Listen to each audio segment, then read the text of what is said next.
পহেলা বৈশাখে বাঙালির শত বছরের ঐতিহ্য হালখাতা উৎসব। একসময় টালি খাতায় হিসাব রাখা হতো বকেয়ার, তবে প্রযুক্তির কল্যাণে সেই জায়গা নিয়েছে কম্পিউটার বা নোটপ্যাড। প্রযুক্তির ছোঁয়ায় দিন দিন আগ্রহ বাড়ছে অনলাইন বেচাকেনায়। অনেক ব্যবসায়ী হালখাতা আয়োজন করেন, পুরনো বছরের হিসাব মিটিয়ে ফেলছেন ক্রেতারা। নতুন বছরের প্রথম দিন থেকেই শুরু করছেন নতুন হিসাব নিকাশ। ব্যবসায়ীদের পক্ষ থেকে ক্রেতাদের মিষ্টিমুখ করানো হচ্ছে, শুভেচ্ছা বিনিময় করছেন। রাজধানীর বায়তুল মোকাররম এলাকার স্বর্ণের দোকানগুলোতে ক্রেতাদের ভিড় বাড়ছেই, অনেকেই মূল্য ছাড়ের সুযোগ নিচ্ছেন। এরা পয়লা বৈশাখের অনুষ্ঠান শুধু হালখাতা বলতে কোনো অনুষ্ঠান না, আমাদের এখানে একটা মিলন মেলা হয়। পয়লা বৈশাখের দিন আমাদের মিলন মেলা, সবাই আসে, দেখা সাক্ষাৎ হয়। ওনাদের সবার জন্য আমরা যেমন প্রতি বছর একটা অনুষ্ঠান করি, সেটা যেমন ওনাদের কাছ থেকে সবসময় নেই, ওই দিন আমরা ওনাদের কাছে দিই। পয়লা বৈশাখ বাঙালির একটা ঐতিহ্যগত অনুষ্ঠানের মাধ্যমে প্রত্যেক ব্যবসায়ীর এবং কাস্টমারদের সাথে তাদের সখ্যতা হয়। কাস্টমার এবং ব্যবসায়ের মধ্যে একটা সুন্দর সম্পর্ক সৃষ্টির জন্য মূলত পয়লা বৈশাখ। দর্শক, হালখাতা উৎসবের খবর জানতে আমরা যাচ্ছি রাজধানীর বায়তুল মোকাররম মার্কেটে। সেখানে আছেন আমাদের সহকর্মী হুমায়ুন রশিদ। হুমায়ুন, হালখাতা উৎসব নিয়ে ব্যবসায়ীদের প্রস্তুতি কেমন দেখছেন?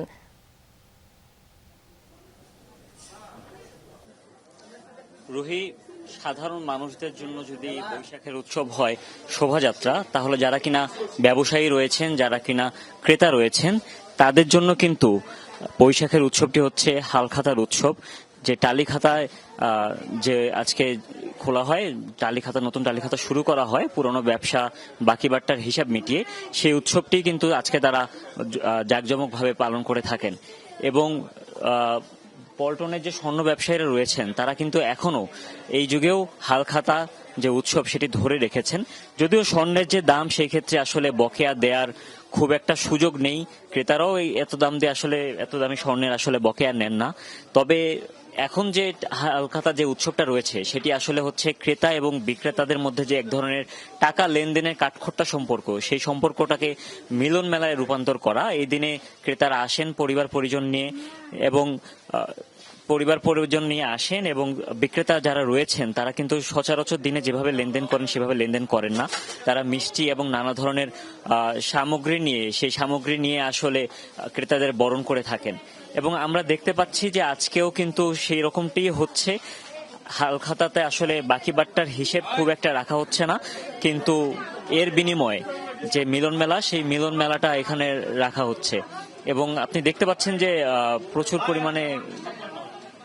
প্রচুর পরিমাণে ক্রেতা সমাগম রয়েছে স্বর্ণের দোকানগুলোতে।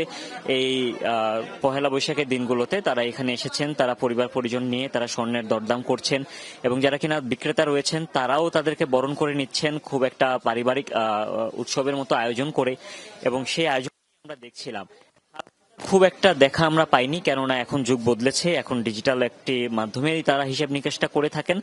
এই দিনটি এই কারণেই আসলে বাকি বাট্টা মিটিয়ে যে পুরাতন হিসাব নিকাশ চুকিয়ে যে নতুন একটি শুরু, সেই শুরুটা আসলে নেই, কেননা এখন আর্থিক যে লাভটা আমরা করে থাকি, সেই লাভটা বা অর্থনৈতিক যে চাকা, সেই চাকাও কিন্তু ঘুরে গিয়েছে। সেটি আসলে পহেলা বৈশাখ বা চৈত্রের শেষের জন্য আর অপেক্ষা করে না। তাই হালখাতার যে উৎসব, এই উৎসব আসলে এখন এক ধরনের অঙ্গীকার রক্ষার একটি বিষয় হয়ে দাঁড়িয়েছে। তারা যেহেতু তাদের পূর্বপুরুষ এবং অন্যান্য বণিক ব্যবসায়ীরা যারা কিনা আগে এই হালখাতার উৎসব করতেন, ক্রেতাদের নেমন্তন্ন পাঠাতেন, তাদেরকে আপ্যায়ন করতেন, সেই ধারাটি তারা ধরে রাখতে চান। এবং তারা চান তাদের এই উৎসব দেখে, তাদের এই আয়োজন দেখে তাদের যারা উত্তর পুরুষরা রয়েছেন, তাদের যারা পরবর্তী প্রজন্ম ব্যবসায়ীরা, তারাও হালখাতার প্রয়োজন থাক বা না থাক, এই উৎসবটা যেন পয়লা